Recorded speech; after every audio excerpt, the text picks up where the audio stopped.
Okay, Gales. All right. Good afternoon, everyone. It's 4:03 on September 15th, 2020. We're here for Lake County Schools LCEA bargaining session. We'll start with calling roll from the district. Chad Farnsworth. Jamie Sidoric. Jake Stein. Linda Shepherd Miller. Michelle Hoppenstad.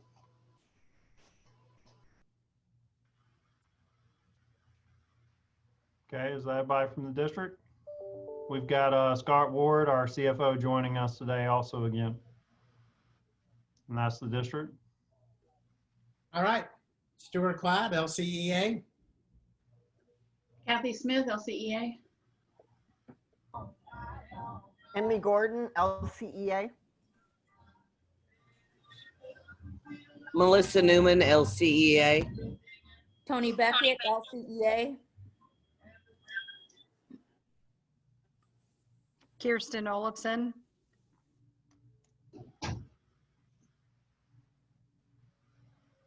Liz Schlatter.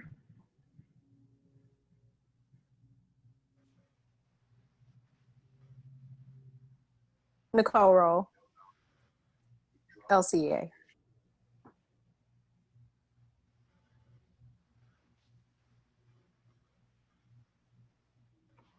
Okay, if that's everybody, we'll go ahead and get started. Kathy sent over a document that's a Lake County Education Association bargaining statement, September 15th, 2020. I'll go ahead and share my screen if you guys would like to open this up. All right. Kathy, I will let you prepare the statement.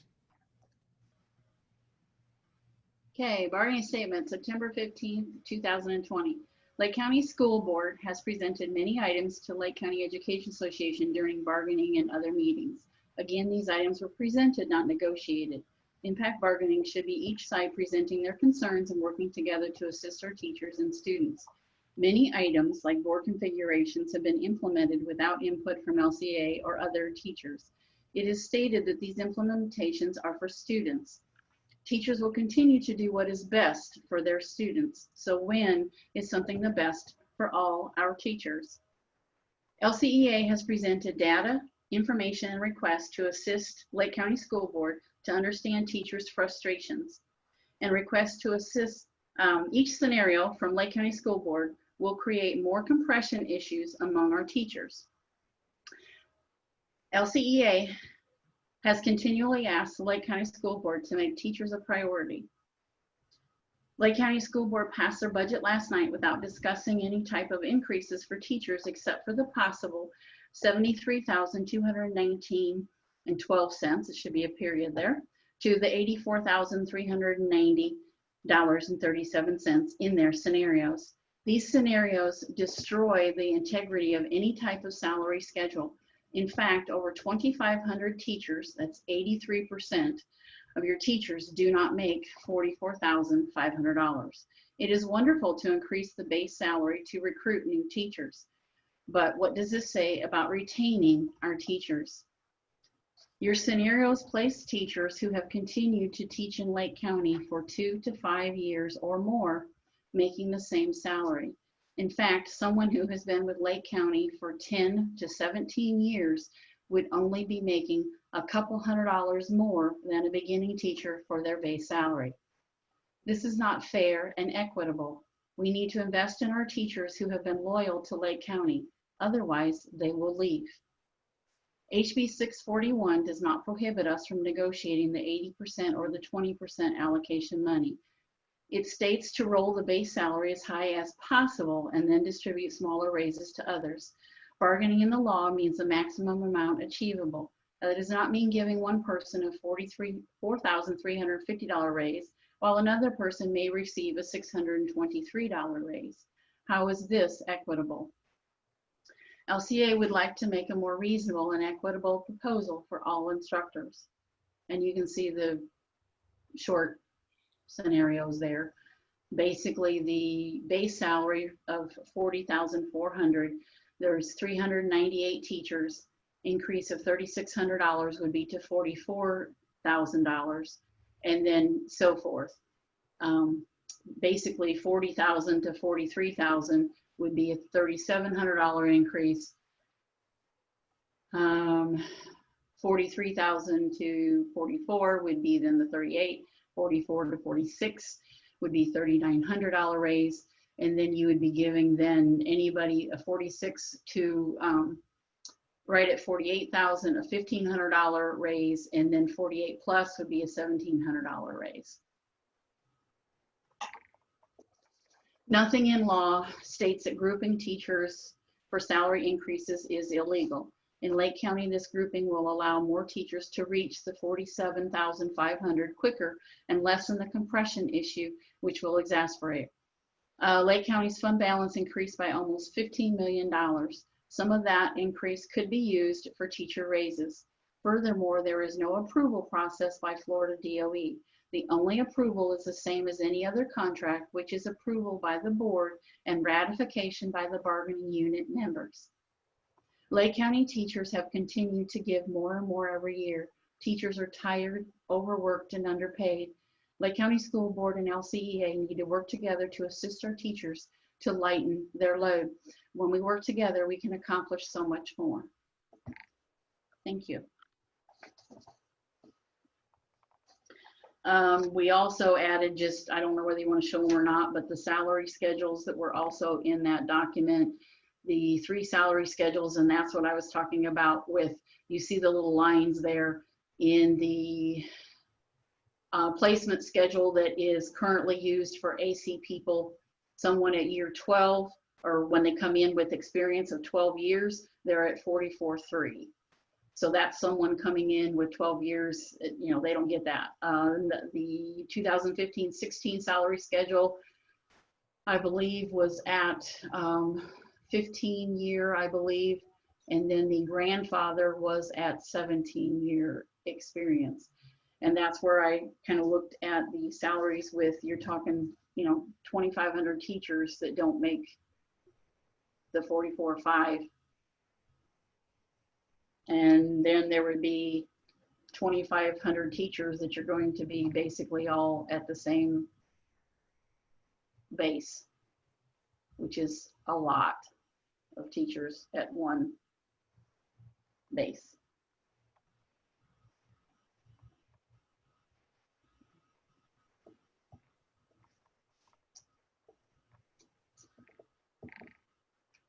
And then the last comment was just something that was out on Facebook, that it's like, you know, your profession, it gives 3 weeks of experience, 11% raise, and someone with 25 years experience gets 2%.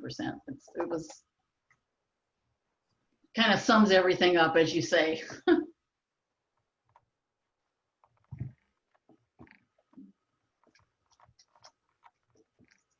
And basically that's the statement.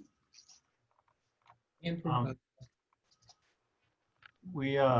I definitely need, we'll need some time to take a look and analyze the proposal. And just off the top of your head, glancing at this, Mr. Ward, do you have any questions before we would go to a caucus that you would need clarification on? You're muted. Scott, you're muted. There you go. Yeah, it would take me a little bit to calculate it out, but so are y'all suggesting that the 80% is only used to provide $3,600 to 398 teachers?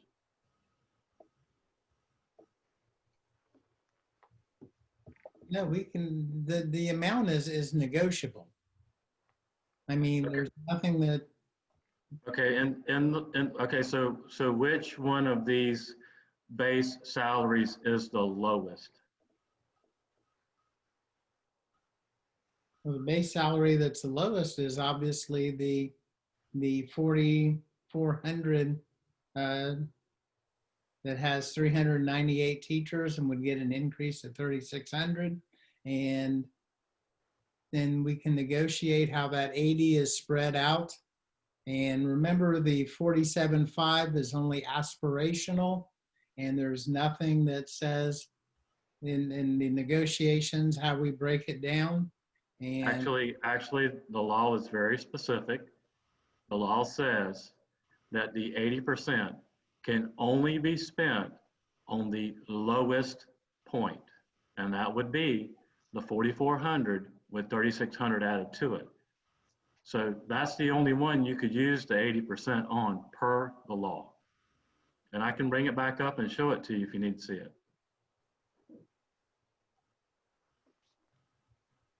So I don't know how you have 4 lowest points that are different.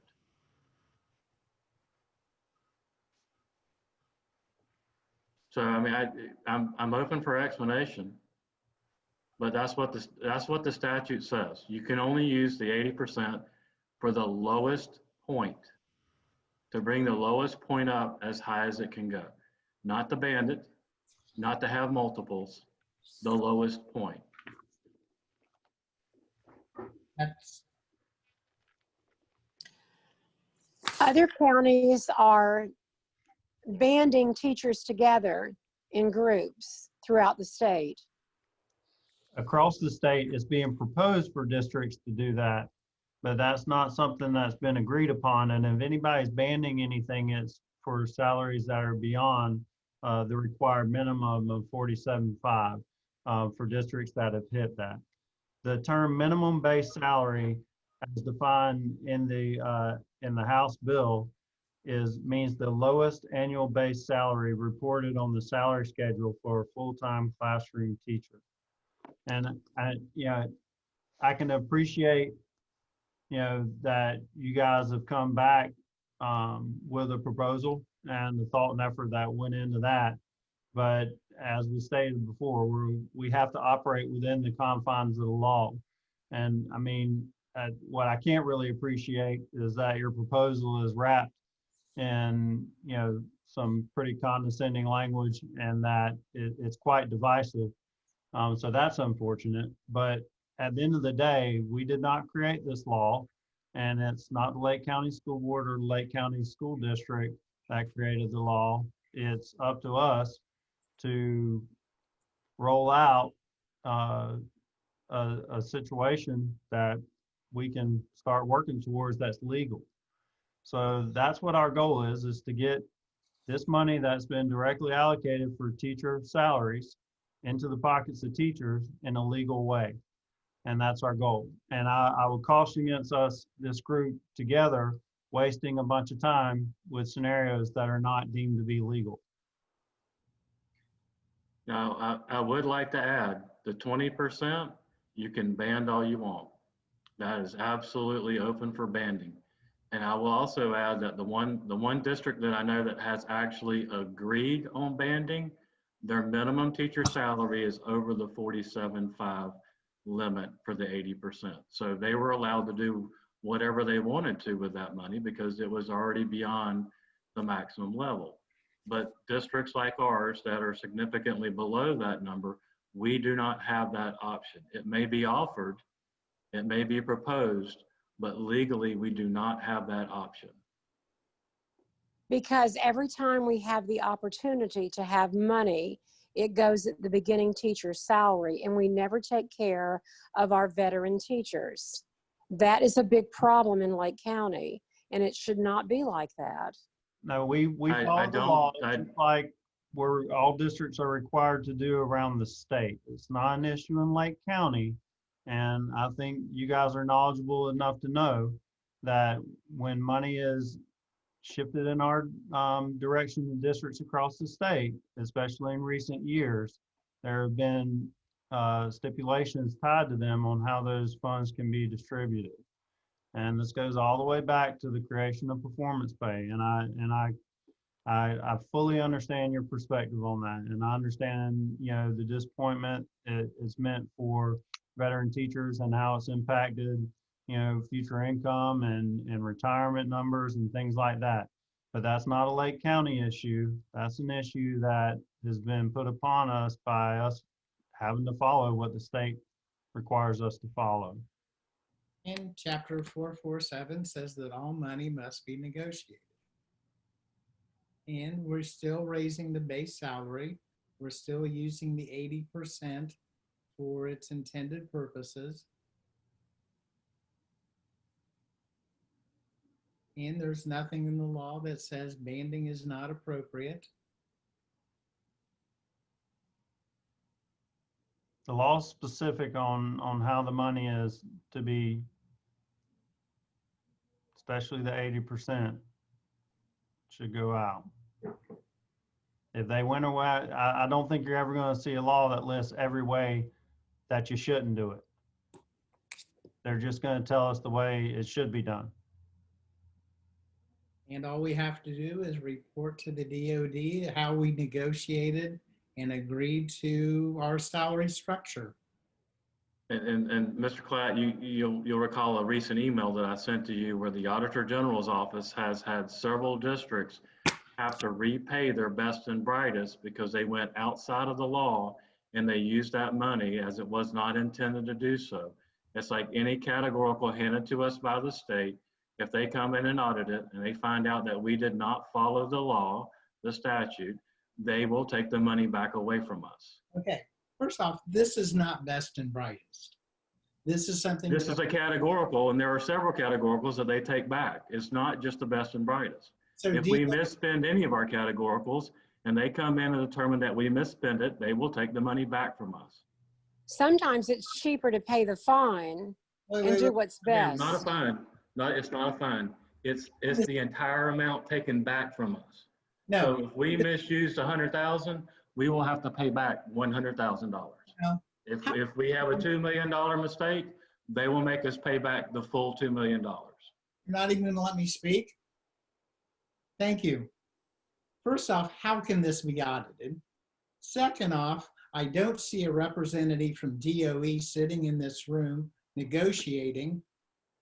And finally, this is not like gold and red money that can be tracked. This is an impossible amount to be audited. All we have to do is report how we have allocated it. I think if you'll look at the statute, there are several reports at several different times that must be given to the Department of Education. And we are subject to audit by the Auditor General every 3 years.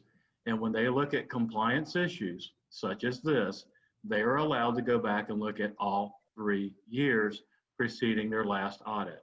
So yes, it is very auditable. And yes, we will have to report exactly how we spend the money.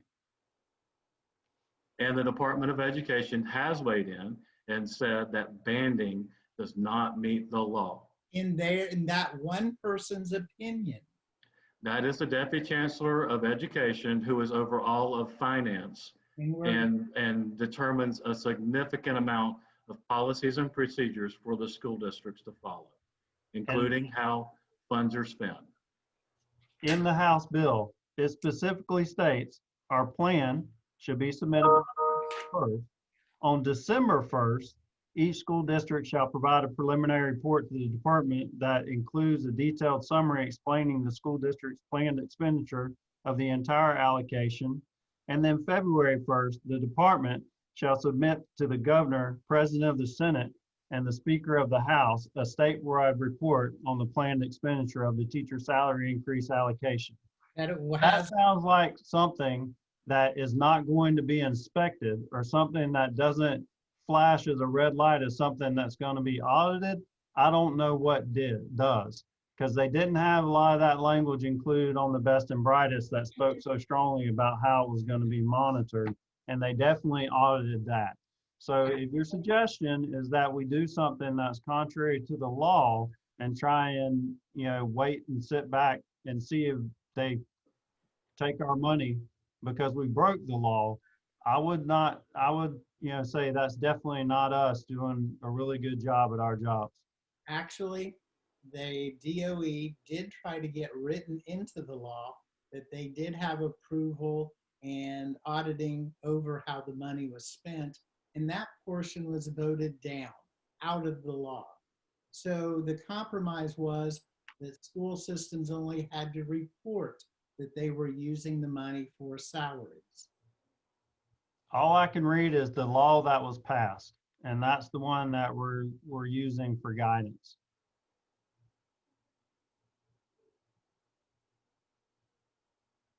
So yes, Scott, go ahead and bring it back up. Let's take a look at the wording.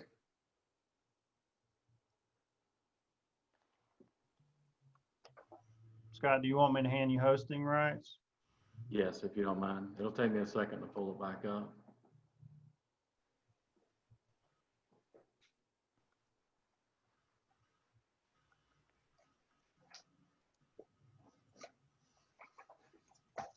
Scott, while you're pulling that up, another issue that I've had with teachers today, their base pay, I have a teacher that's been working at my school for 15 years, and her base pay is $39,000. What they're putting on there is her bonus and things like that she's gotten, but that's not reoccurring. That's incorrect. You will not find any teacher that has a base pay at that number in this district. Your base pay is wherever you were at when things moved over in 14, and your performance pay that goes on top of that. But we pulled it up on their cell phone today, Scott, and we did that. And Chad, we did that today at school, and they added this other number on there, which makes it seem like that's what they should be getting, but it's not what they're getting. They'll need to, I would recommend they contact me directly, and I have all documentation where we've supported individuals. I can help them work through that. So thank you. Thank you. I will do that. Thank you very much. Yes, because you have to look at all of the performance pays that they have received after the 2013 year. When it went to 2014-15 year was the first time, then there was the performance pay. So then all of the performance pay after that 2014-15 school year would be added onto that base. The base is where they came in, whatever time period that was. That was their base salary to begin with. And then Right. Skyward shows every other year as a performance add-on. And then you have to add the base with those performance to get their new base. But no, you are correct. Bonuses don't apply, and your differentials and supplements and all those, that doesn't apply to your base.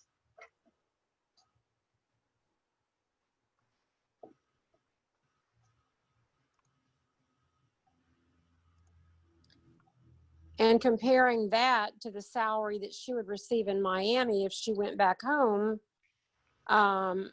her salary is well over $10,000 more. One person that I'm talking about. I can tell you the cost of living in Miami is probably a lot different than in Lake County. Chad, did you give me the? Yes, I did. Okay. And So I'm going to pull up first. So I can wrap this up real quick though. Once they contact me, I'll lead them through it. And the way it's their index amount is where they were frozen when the performance pay started. And then as you see on this is on the salary summary report we made available to folks. It shows an accrued amount for every year, and then it's the E is all those things add together, and it's labeled as the base salary. So I'll help work them through that so they have a good understanding. Thank you. Sorry, Scott, go ahead. All right, proviso language should say laws of Florida right there at the top. Right there at the bottom, the last paragraph on page 22, 80% of the total allocation is provided for school districts to increase the minimum base salary for a full-time classroom teacher as defined in section 112.01 paren 2 paren A, plus certified pre-kindergarten teachers funded in the Florida Education Finance Program, but not including substitute teachers, to at least 47.5 or to the maximum amount achievable based on the school district's allocation. All right. So when you go to the actual bill, when it talks about the maximum amount, it tells you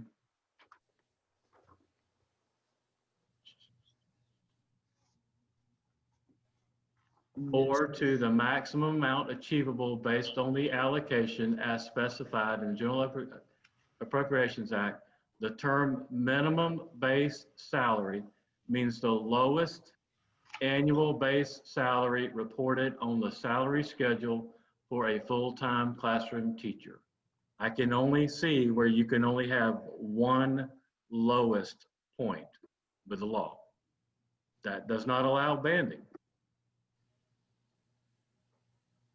And what is it in section C, before distribution allocation funds? Each school district and each charter shall develop a salary distribution plan that clearly delineates planned distribution of funds pursuant to paragraph B in accordance with modified salary schedules as necessary for the implementation of this subsection. Correct. And I don't think anybody's arguing that. We have to submit a plan. But it talks salary schedule. Right, it's salary schedule, but go back to the definition of maximum. And it says that 80% can only be spent on the lowest point on that salary schedule. It cannot go to the lowest 5 points. It can only go to the lowest point on that salary schedule.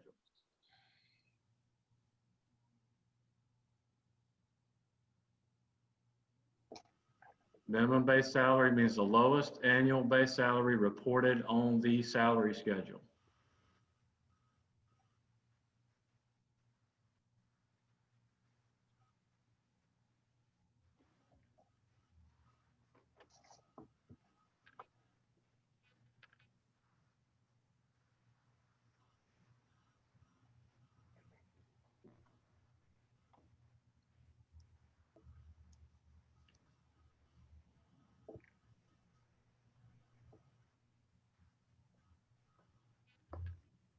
So overall, what are we saying? You're saying no negotiations, here's our scenario, take it or leave it, or what? I'm saying for the 80%, it's a calculation, and we've done the calculation. We provided that to you guys. We don't see any alternative to adjust that bottom 80% calculation. We don't see any flexibility in the law. I think any plan that we provide that does something different than that is not in compliance with the law. The 20%, if you guys want to ban the 20%, give me the bands that y'all want to try, and I will cost that out and get that to you as soon as possible. I am not against banding. I'm not against giving teachers at the higher end. I like giving the 2% across the board because that puts more money at the top. This is not what we like or don't like. This is not what we want or don't want. This is what meets the letter of the law.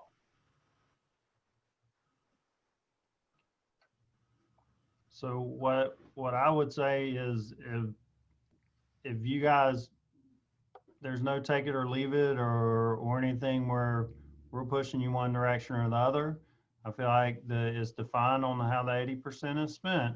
And then the 20% is where I would recommend you guys put your focus on how you think that should be distributed and present to us a proposal that operates within the confines of the law. So looking at your scenarios, in all of them, the first line of other instructional, and you're looking at their base rate only going to 41.2 in scenario 1, or 41.3 in scenario 3. I thought the intent was to try to get everyone at your 44.7. So those individuals are not covered under the 80%. And those people, you guys can decide what you want to do for them. If you want to keep them at the minimum along with other classroom teachers, that is an option. That's an option that we propose to you guys. But when you do that, you have less money to put at the top and around everywhere else. That's the reason why we gave you some different scenarios, so you guys could kind of see just some ideas about how the money would fall out. We want to really give it up to you guys so that you guys can make the decision, because we've had conversations about, we really think that that should be negotiated with you guys, and you guys should have a lot of input on that, because we see that y'all don't have, and we don't have any input on the 80%. So banding or putting it all at the top or bringing the ones at the bottom up, and all of those scenarios are definitely open. We're waiting on you guys to tell us what to do on the 20%. The 80%, I do not understand any other way to do it but to calculate it the way that we calculate it. And it is now a formulated number.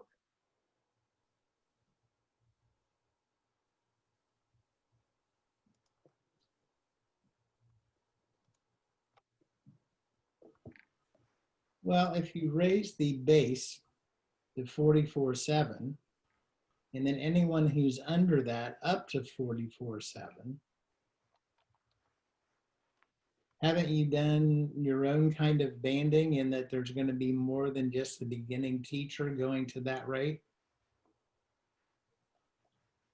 No, the 80% will apply only to classroom teachers and the pre-K teachers that are under the FEFP. That is the requirement to get the maximum amount set. Anybody outside of the classroom, you're allowed to do whatever you want to with the 20%, as long as they are not the only people that are excluded from this instructional are VPK teachers who are not in FEFP. And that's why we gave the additional dollars to cover those teachers so they could do the same as whatever we wanted to do with the others.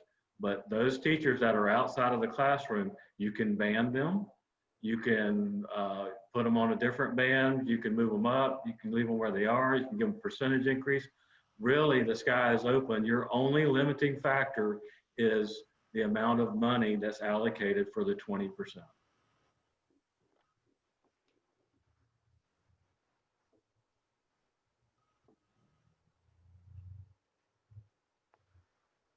So looking at your scenario 2,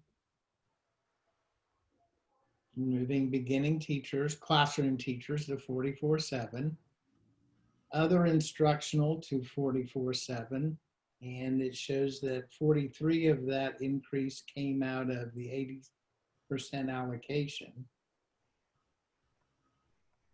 No, it didn't come out of the 80% allocation. That's what it's showing. Well, I can tell you the calculation because I calculated. It didn't come out of the 80%.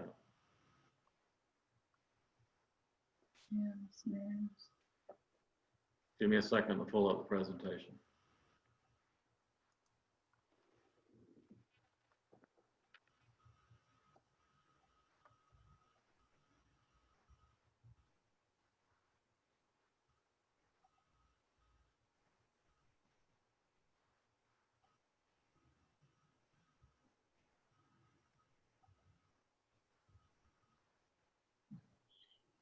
Both your scenario 2 and 4 show other instructional 80% allocation being increased by 43.50, bringing their total salary to 44.750. So Stuart, that is not the intent of that presentation, and I'm sorry it got set up that way that it looks confusing. But the funds that would actually pay for that 43.30 or 43.50 would not come out of the 80. It comes out of the other. That when these scenarios 1, 2, 3, and 4 are set out, the 80% is done, and that is done in the moving the scenario 1 and 2 to the 43.50. So yes, technically that 43.50 that is shown in other instructional 80% should be down in the 20% allocation, but it does not change the calculation.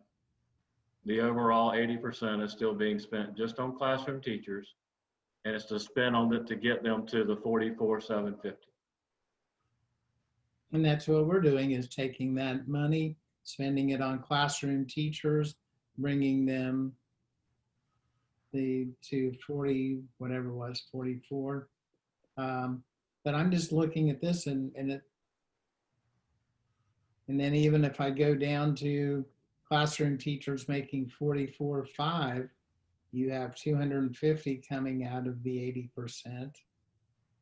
Again, Stuart, that's just in the wrong column. I can fix it for you if you'll give me about 3 minutes.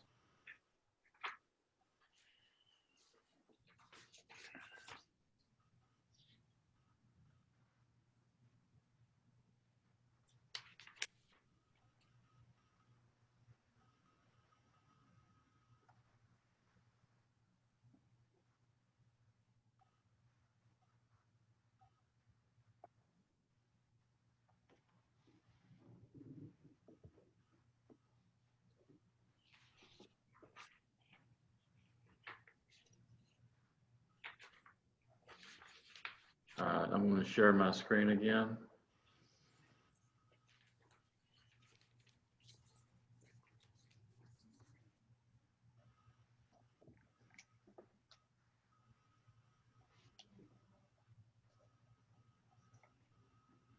All right, I cannot see it. Can you guys see it? Yes.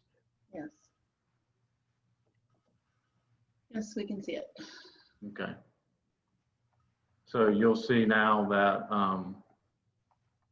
I have moved that down. So you can see where the classroom teacher shows it up top because it's allowable for the classroom teacher, but I've moved it down for the other instructional and added it to the 20% allocation.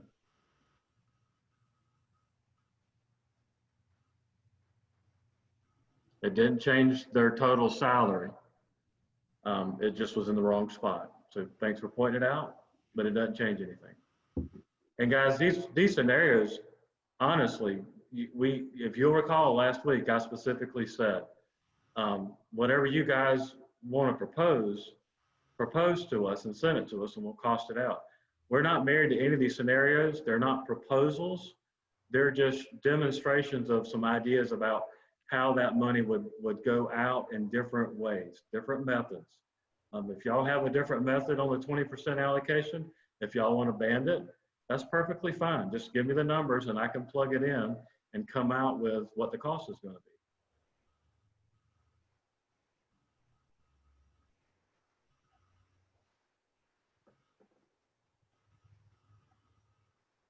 But we gave you some numbers and you said that you can't do that. So Well, that's because you're violating the part of the law where it says 80% has to be spent on the lowest one. So I can't use your number. Your numbers won't be accurate anymore. So you're going to have to adjust them, and I can help you do that. Be happy to help you do that. We can have a sidebar and go through and talk about different levels and put them in there and see what it costs. I have no problem doing that. Okay. But the 80% portion has to be spent on that lowest piece for classroom teachers, and that's it.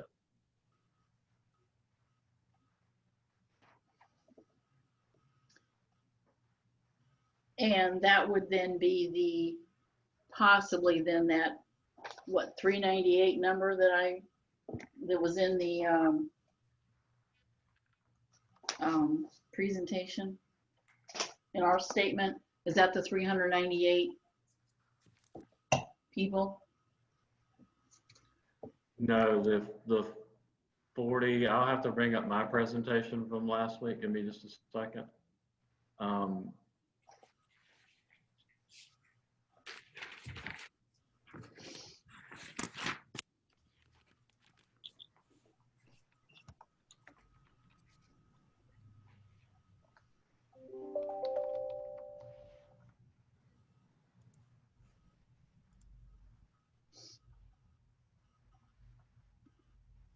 So there are 1,815 classroom teachers that are below the 44,750 and are eligible for the 80% allocation.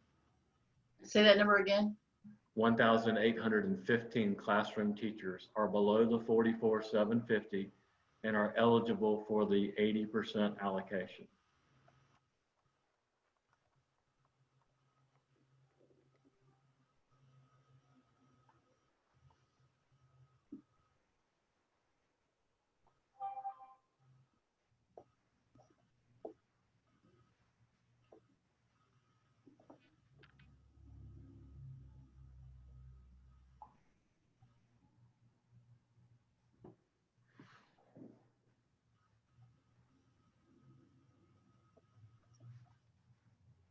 So 761 teachers are over 2% from the 80%, and they're not eligible for any of the 20% money.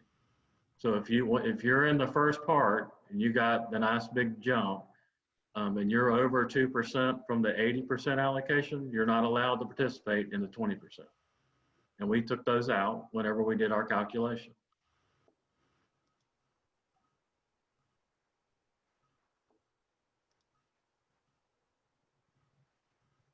So a year 5 teacher who is, according to your scenarios, a year 5 teacher who's making roughly 41, say 41.5, and the year 1 teacher who's making 44,750, where would that year 5 teacher fall? I don't have them banded by years. I don't have them based on years. I have everybody below 44,750 being moved up to 44,750. So it doesn't matter where you are, how many years of service, how much performance pay you have. If you're below 44,750, you would move up to 44,750. And that's what the law says to do. Because you can't really go by years of experience, because those people come in on an index level or were froze at one, and then they've had different rates of performance pay since then as the only way they could receive the increase by law. So in essence, everybody with different years of experience is kind of all over the place since that occurred. Well, is there any way that we can see the whole shooting match of where everybody stands in the district? All the way up to $65,000 or whatever they receive? You guys have got a document that has teachers by position and by salary. Can y'all see that? I just shared the screen that has the Excel spreadsheet that has all of the teachers listed on it. You can have, there's the names, and we provided this, I believe, after our last session. I've got It it. has their assignment. It has their matrix amount. Can Their, you move that over so we're not seeing names since we have public? no, I'm fine with that. Yeah. But you can see, and I even have right here the percentage increase. And yes, y'all are absolutely accurate. The ones at the very, very bottom get a significant percentage increase. But as you go down, you start to see it starts to dwindle once they get past the 44.4. Their 80% allocation starts to go down, and their percentage rate starts to go down with it, all the way to the end. And I apologize, it's a long Yeah, it is. document. But you can see it starting to go down all the way to it disappears. So this person right here is only going to get a $29 increase from the 80%.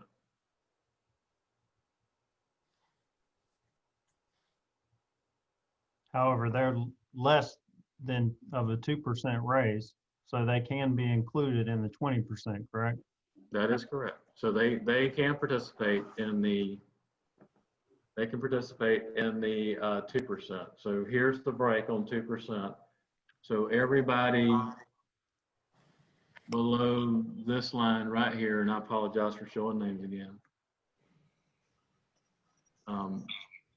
Everybody below this line right here is eligible for a 2% increase, or eligible for the 20% allocation. So that's 1602 down to 2577, and that's just the classroom teachers. You also have the other non-classroom instructional that are eligible for the 20% allocation, except for your VPK teachers that are not paid through FEFP.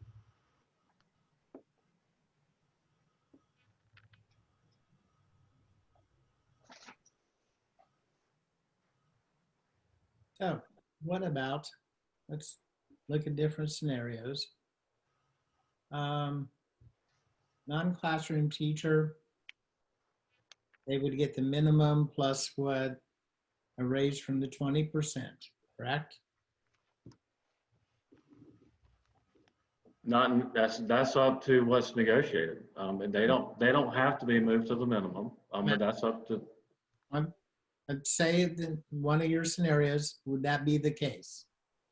in one of the scenarios, yes, if you look at scenario 2, that we were just looking at. Now, Scenario 2 was increase all other instructional personnel to 44,750, including non-FEFP pre-K teachers. Increase all instructional personnel who receive less than 1.4% from the increase to 44,750, which is a net 1.4% net increase. then let's say there has to be a minimum of 2%. No, No, it doesn't, there's no minimum on the other.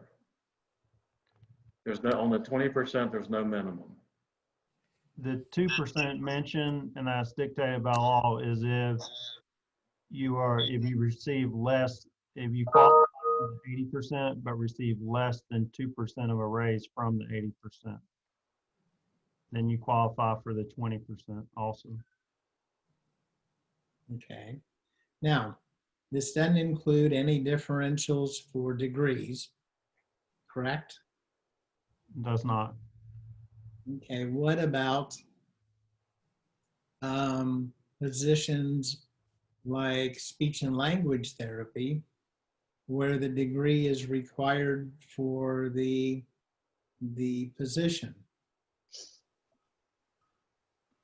Or our psychologists, where the degree is required for the position? There, Michelle, you might have to talk me through this a little bit, but I think the base salary for our speech language folks is their base salary because it's a requirement of the position. But the only thing, they don't receive an advanced degree supplement. Theirs is a negotiated stipend that's added on, which is not included. I believe I'm right in that.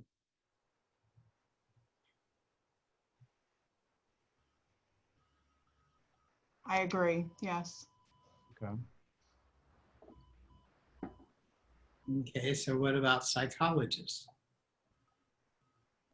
Psychologists, I believe, have a separate salary schedule. Correct?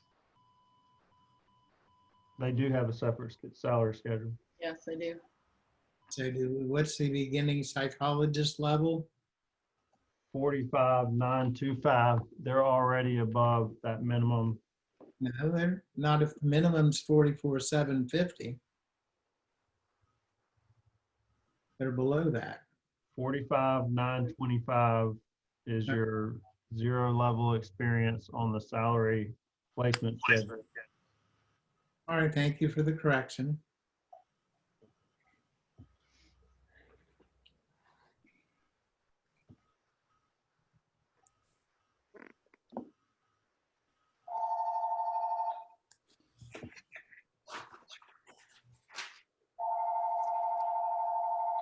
I'll get it.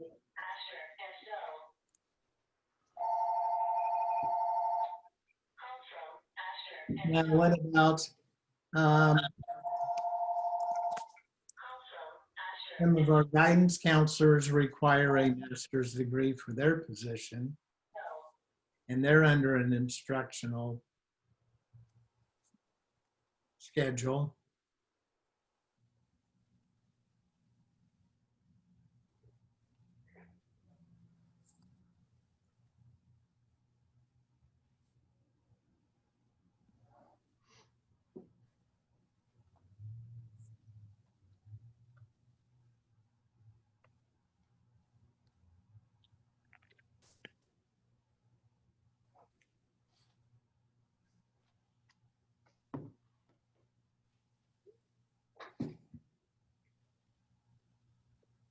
Is Michelle looking up guidance counselors and how we're going to handle them?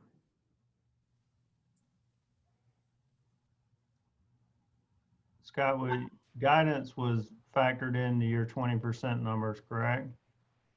Because they were other instructional personnel. Trying to get the right spreadsheet up, Chad. Hold on just a second. Bear with me.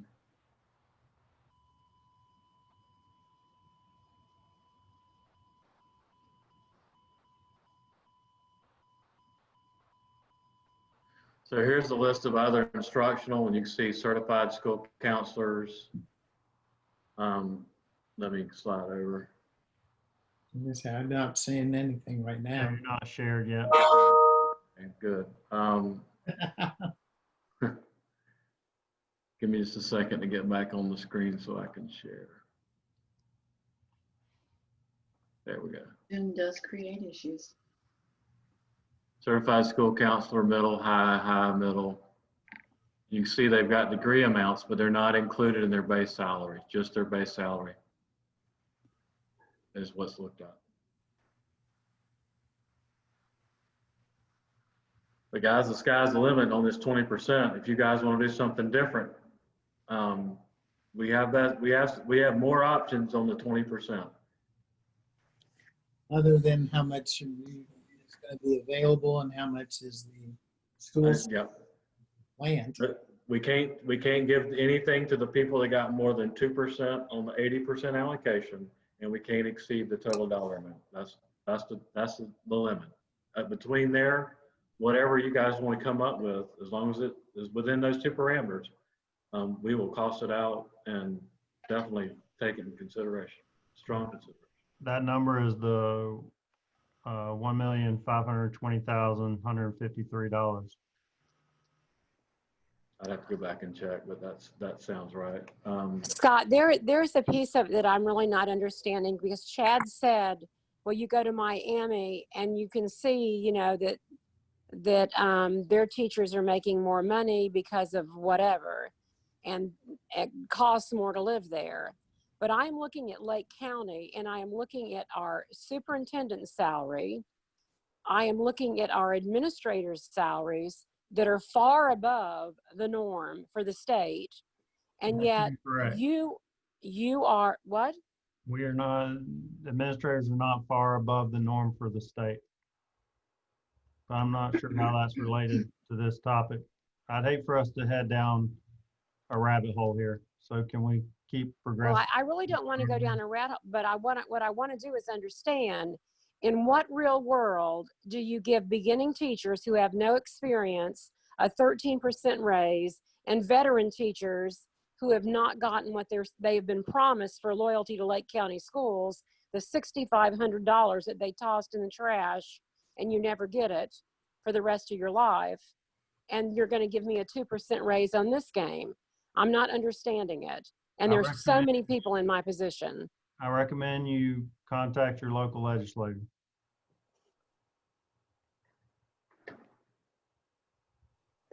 No, that's not good enough, Scott.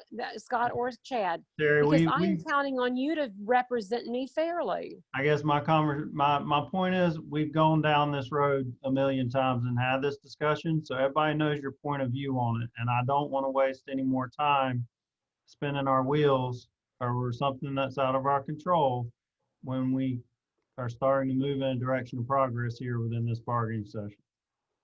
Okay, I understand. Okay, Chad, you were in the meeting this afternoon that we were all in. Yes, ma'am. You know what teachers are feeling. Yes. Stephanie Steele and I put that out there. Yes. You've got to give us something, or you're going to lose all of us. Just saying. Yeah, I can tell you, I understand where you guys are coming from, Melissa, and I've been in education a long time, and I've watched how, the decisions made at the state level have impacted, our teachers at the local level. And I want to give teachers everything I can, but at the same time, we're also charged with making sure everybody has a job and that we don't overspend.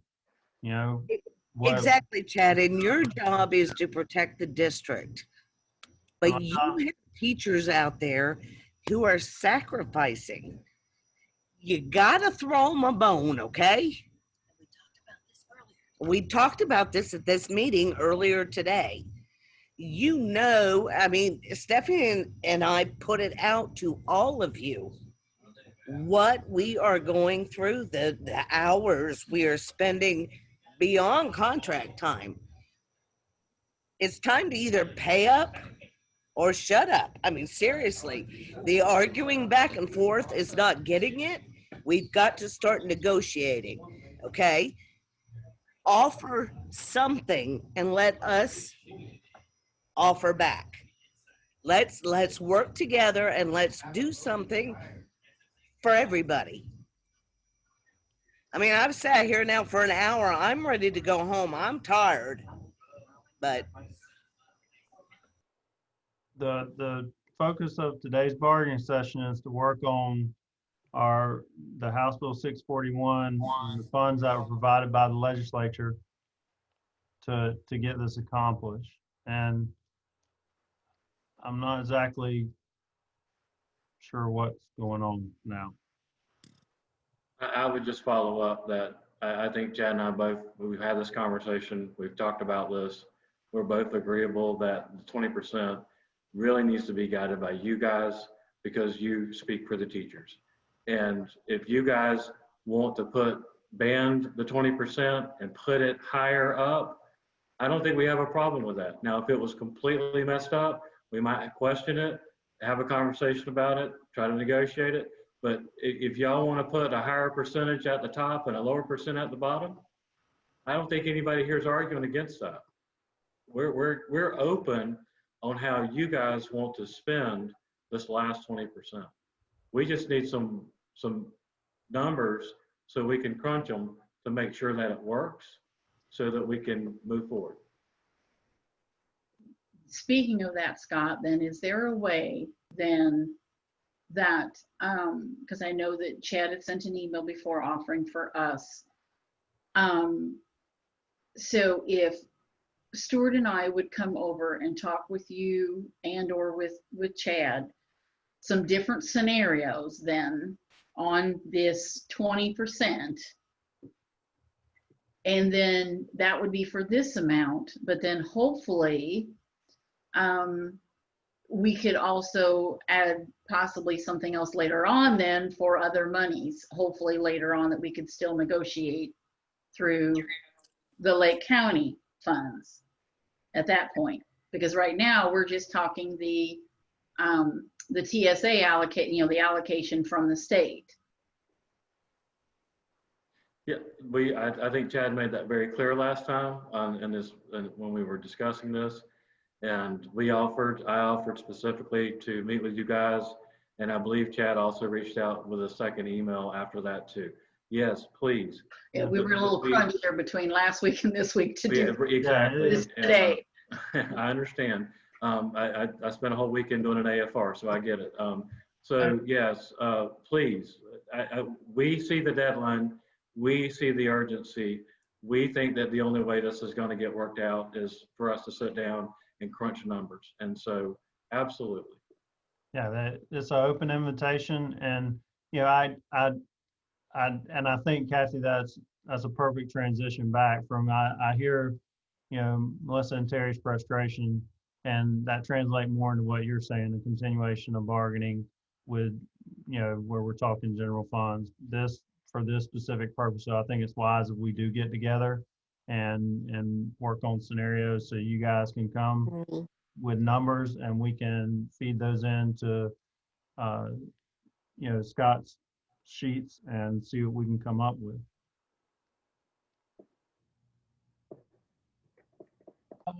What the October 1 date is, even if we report that we're still working on it, that is acceptable. I don't read that in the statute. It says impasse. I'm sure if we were dead on close to it, I don't know. Honestly, this is the first time for everybody. But if you're following the statute, it says that we have to say why we are at impasse. So Is what does what- that mean? Does that mean we have to actually file a formal impasse?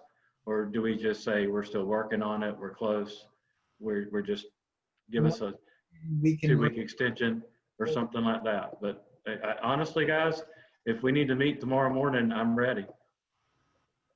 Absolutely. I'm looking at calendar now. That's why I'm looking at the phone. I'm absolutely, whatever I've got, I will cancel it, and because Well, we have a this is meeting urgent too. for everybody. We know that. Scott, how soon after, I mean, if a decision's made and the plan's put in, how soon does that put money in people's pocket? That's going to be difficult. We have a couple of different ways to do increases, percentage increases, performance-based pay increases. It usually takes a little while to do.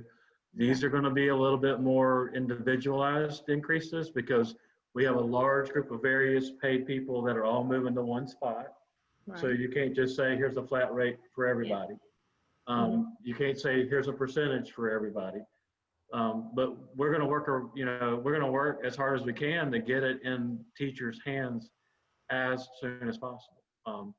And that's payroll, that's Chad's department. There's a lot of people behind the scenes that make a lot of work to make this happen. And we're ready to do that. We just got to get the numbers. Okay. And I know that the feedback I got from teachers on the different scenarios is they're upset that we, whatever we can do to benefit our veteran teachers. And so we may even want to cast out our proposal and see how that would play out, just to see.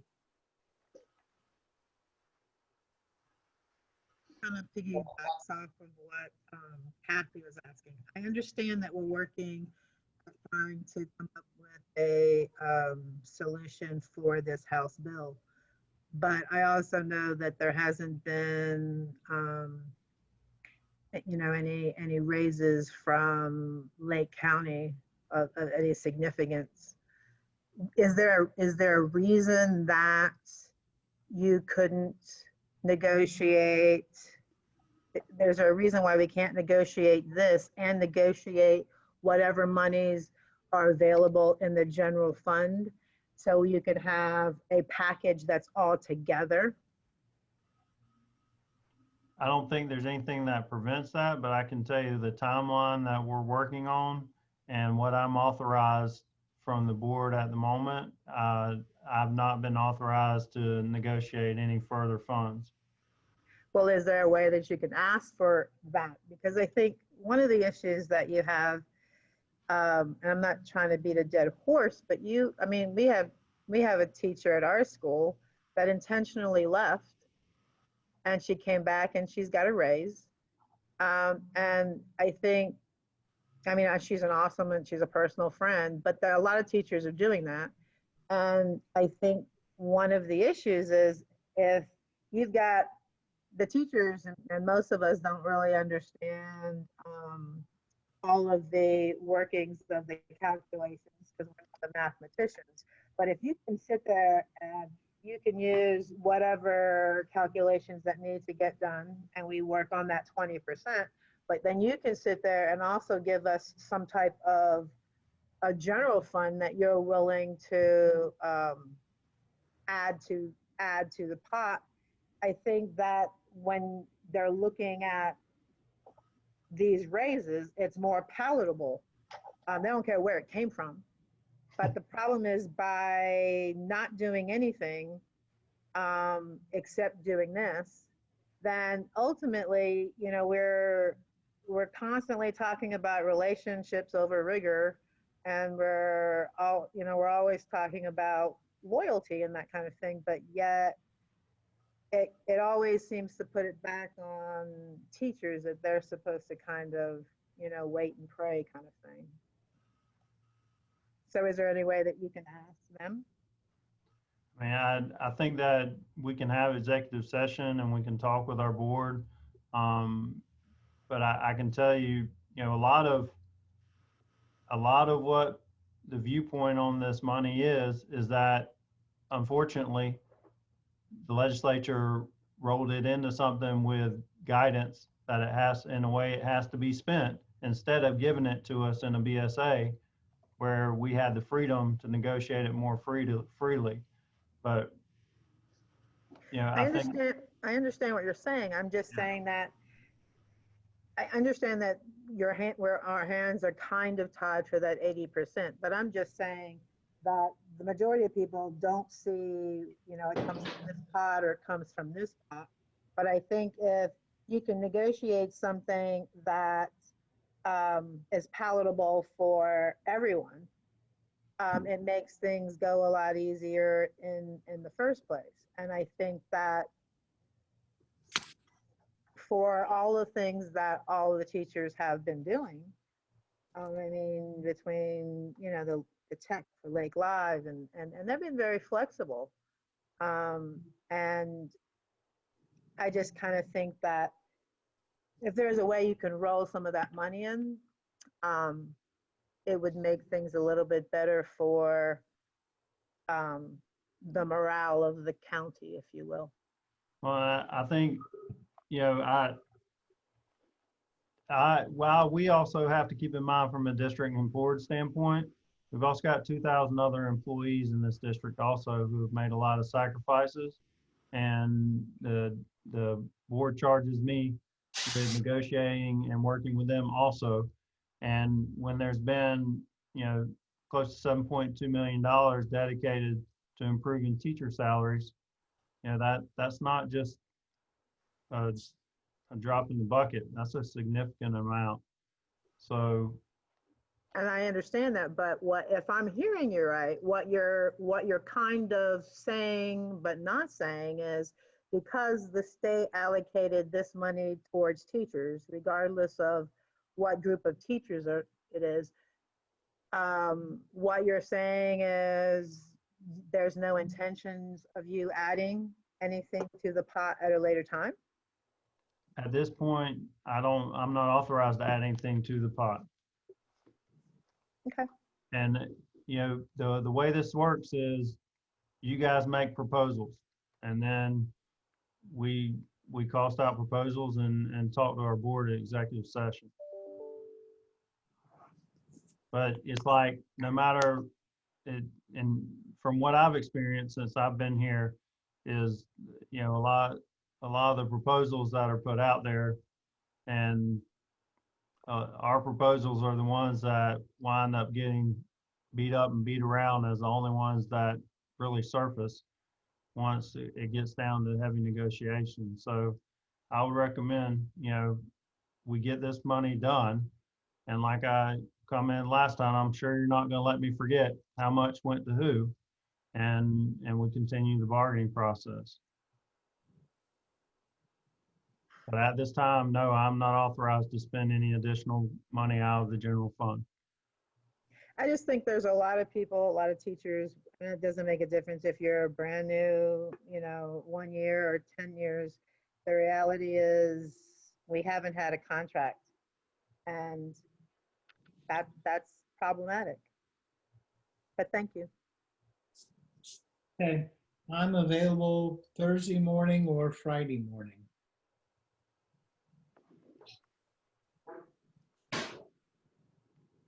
I can make either one of those days. I can make it happen. Yes, sir, me too. Friday would be preferable, but I can make Thursday happen if I have to. I would, the only reason why I would prefer Thursday is because we're running out of time.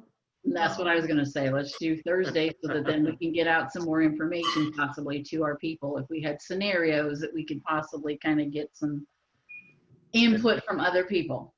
And I say we can do it by Zoom, and we can share screens, and we can meet before, after, or schedule flexible tomorrow.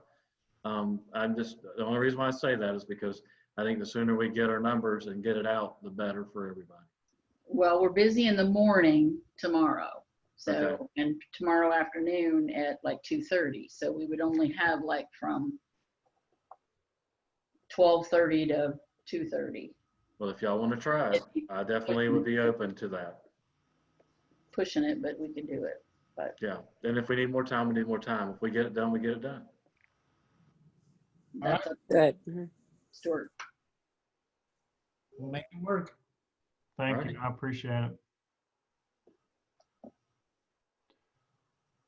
And I think we can, if it warrants further discussion at the table following that, we can get that scheduled quickly also. So the plan is for us to get together at 2:30 on September 17th, correct? Yes. And is that going, Scott, you said that's Zoom? No, not 17. I'm sorry, no, that's tomorrow, the 16th. Oh, tomorrow. Tomorrow, the 16th. Wednesday? Is that right, Kathy? Yes, if That's you what we're want, I talking mean, that's up to Stuart though. Tomorrow at lunch, between lunch and 2? Between, yeah, it'd be like 12:30 to, Roughly 12:30 to 2. Okay. Perfect. and then I guess like you said, if we didn't finish, we could then do it on Thursday morning. Yeah, absolutely.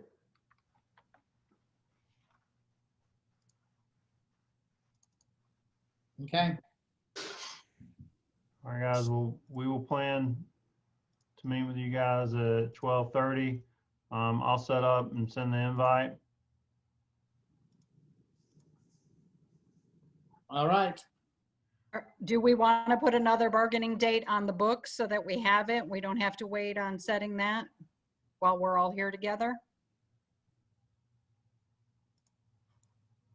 That's fine with me.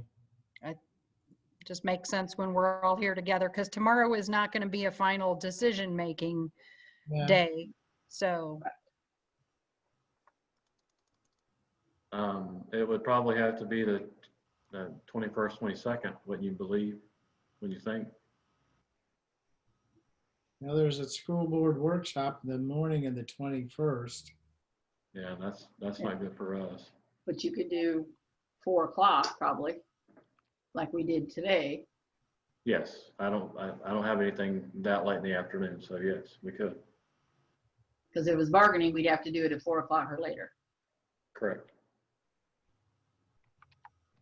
But we have to, whatever we have, if we're going to meet the October 1 deadline, it has to be board approved on the 28th. Correct. So we have to get it to the board prior to that meeting. Or find out specifically if, well, we have to do is report that we're still working on it. So Unless, well, how much time do you, I was gonna say, or the 23rd, we're busy, we can't do the Tuesday, the 22nd. the 23rd, I have SEIU bargaining. So I think because time is the essence, I think Monday afternoon at 4 would probably be preferable. Give it a shot. Okay. Okay. That's Oh, agreeable. yeah, just sent it. Okay.